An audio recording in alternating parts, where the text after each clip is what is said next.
अस्सलामुअलैकुम। मेरा channel first easy math पर खुश आमदीद। मेरा नाम है मोहसिन इकबाल और आप देख रहे हैं मेरा चैनल। आज का जो हमारा टॉपिक है वो प्रोबेबिलिटी के मुतालिक है कि प्रोबेबिलिटी क्या होती है स्टैट में। आज का जो हमारा टॉपिक है वो किसके मुतालिक है? स्टैटिस्टिक के मुतालिक है और स्टैटिस्टिक में आता है प्रोबेबिलिटी। तो प्रोबेबिलिटी से स्टार्ट करते हैं। नंबर 1 पे आता है प्रोबेबिलिटी। प्रोबेबिलिटी एक्चुअली क्या होता है? प्रोबेबिलिटी क्या है? It is a measure of chance of happening or non happening of the outcomes of random experiment। Random experiment की क्या है? ये आउटकम्स है। ये मेजर करता है। क्या मेजर करता है? ये मापता है, कैलकुलेशन करता है चांस ऑफ हैपनिंग की, कि कोई एक्सपेरिमेंट अकर होता है या नहीं होता, उसकी क्या प्रोबेबिलिटी है, उसके क्या चांस है अकर होने के या ना होने के। ठीक है, फॉर एग्जांपल हमने कॉइन टॉस किया तो इसमें हम एग्जांपल ले रहे हैं। चलो दूसरी एग्जांपल देख लो एक दफ़ा। हैपनिंग और non happening of the outcomes के आने या ना आने ऑफ रैंडम एक्सपेरिमेंट से। ठीक है, याद रहे रैंडम एक्सपेरिमेंट की बात हो रही है। प्रोबेबिलिटी में जब भी बात होगी तो रैंडम एक्सपेरिमेंट की बात होगी। ठीक है, अब देखते हैं इसमें the ratio of the favourable ये नहीं आना।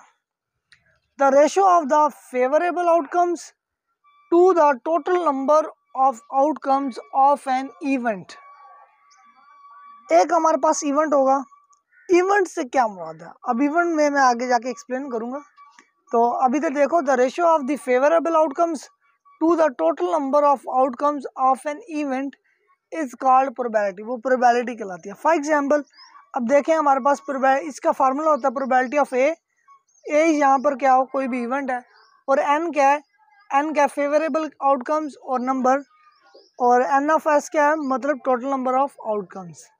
ये एस जो है ना, इसको सैंपल स्पेस भी बोलते हैं। ये वो सेट होता है, एस वो सेट होता है जिसमें तमाम क्या होते हैं? टोटल नंबर ऑफ आउटकम्स होती हैं, सारी टोटल नंबर ऑफ आउटकम्स होती हैं। और एन ऑफ ए क्या होता है? वो उसमें जो है ना फेवरेबल आउटकम्स होती हैं जो हम लेना चाहते हैं ना, जिसके मुतालिक हम डिस्कस करना चाहते हैं। अब इसकी एग्जांपल से सही समझ आएगी, अदरवाइज हमें समझ नहीं आती। एग्जांपल से सही समझ आएगी। एग्जांपल में वो कहता है when a coin is task, जब एक कॉइन को टास्क किया जाता है।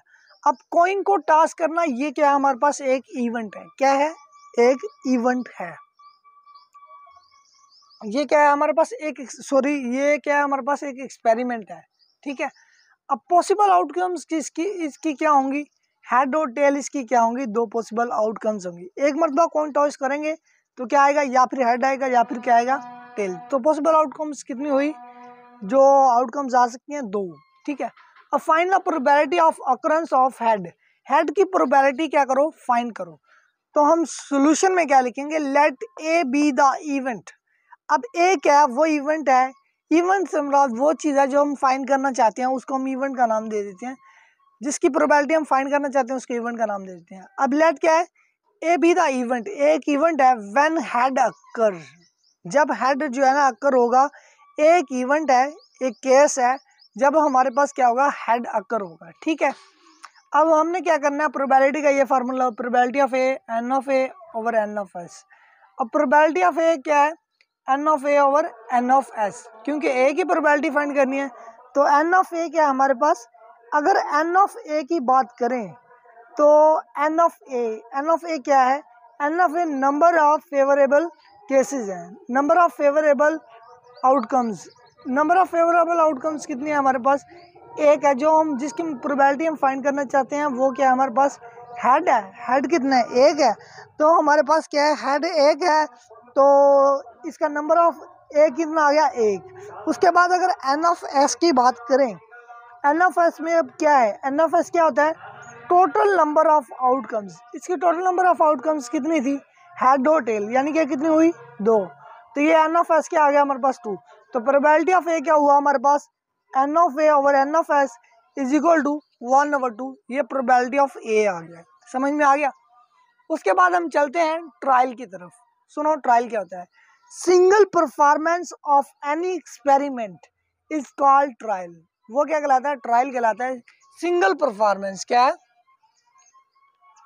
जब कोई भी एक्सपेरिमेंट एक मरतबा किया जाता है, फर्स्ट टाइम किया जाता है, वन टाइम किया जाता है, तो उसको हम क्या कहते हैं? ट्रायल कहते हैं। ठीक है, अब फॉर एग्जाम्पल ले लेते हैं। When coin is toss one time, जब कॉइन को एक मरतबा टॉस करेंगे तो इट इज कॉल्ड क्या होगा? It is called trial. ये हमारे पास क्या होगा? एक ट्रायल होगा। सही है, ये हमारे पास क्या होगा? एक ट्रायल हो गया। अब ट्रायल हो गया, अब ट्रायल के बाद आता है हमारे पास क्या है? Random experiment. मैंने बोला कि प्रोबेबिलिटी में ज़्यादातर क्या होता है? रैंडम एक्सपेरिमेंट होता है। अब देखेंगे रैंडम एक्सपेरिमेंट क्या होता है। एन एक्सपेरिमेंट, एक ऐसा experiment which produce different results, जो मुख्तलिफ रिजल्ट्स दे फॉर ईच ट्रायल, हर बार। यानी कि हर एक्सपेरिमेंट, जब भी कोई एक्सपेरिमेंट करें, अगला एक्सपेरिमेंट करें, तो हर बार क्या हो? हर एक्सपेरिमेंट में क्या हो? हर ट्रायल में क्या हो? मुख्तलिफ रिजल्ट्स आए। An experiment which produce different results for each trial under the same condition, जबकि कंडीशन क्या थी? सेम थी। फॉर एग्जाम्पल हम ये कहते हैं कि कॉइन को टॉस करते हैं, जितनी बार भी टॉस करें तो हर बार क्या होता है? डिफरेंट रिजल्ट आता है। शर्त ये है कि हमारे पास कॉइन जो है ना वो 22 नहीं होना चाहिए। 22 से मुराद ये है कि उसमें कोई बेईमानी ना की हो। जैसे कि फॉर एग्जाम्पल अगर कॉइन टेढ़ा हुआ तो हो सकता है कि वो हर बार जो है ना एक ही जो है ना आउटकम्स दे, तो 22 ना हो। जब 22 नहीं होगा तो हमारे पास क्या होगा? हर टाइम में, हर ट्रायल में हमारे पास अंडर द सेम कंडीशन का मतलब यही है कि हर बार क्या होगी? कंडीशन सेम नहीं होगी। 22 नहीं होगा ना, 22 नहीं होगा, 22 नहीं होगा, हर बार कंडीशन सेम नहीं हो, हर बार कंडीशन सेम होगी कि 22 नहीं है। ठीक है, तो हमारे पास क्या होगा? वो डिफरेंट रिजल्ट देगा, तो वो हमारे पास क्या होगा? रैंडम एक्सपेरिमेंट होगा। समझ में आ गया? अब इसकी मैंने एग्जांपल लिख रखी है नीचे। Tossing of coins gives different results for each trial under the same condition. जब कॉइन्स को टॉस करते हैं तो एक ही कंडीशन होती है कि हम इसको टॉस करें, जहाँ से मर्जी टॉस करें, अंडर द सेम कंडीशन। एक कंडीशन में फॉर एग्जाम्पल एक ही जगह खड़े होकर हम टॉस करते हैं तो हमारे पास देखा जाएगा कि मुख्तलिफ रिजल्ट्स आएंगे। हर बार जो है ना एक ही रिजल्ट नहीं आएगा। तो ये हमारे पास क्या होगा? रैंडम एक्सपेरिमेंट हो गया। ओके स्टूडेंट, मिलते हैं अगली वीडियो में इंशाल्लाह। अल्लाह हाफिज़।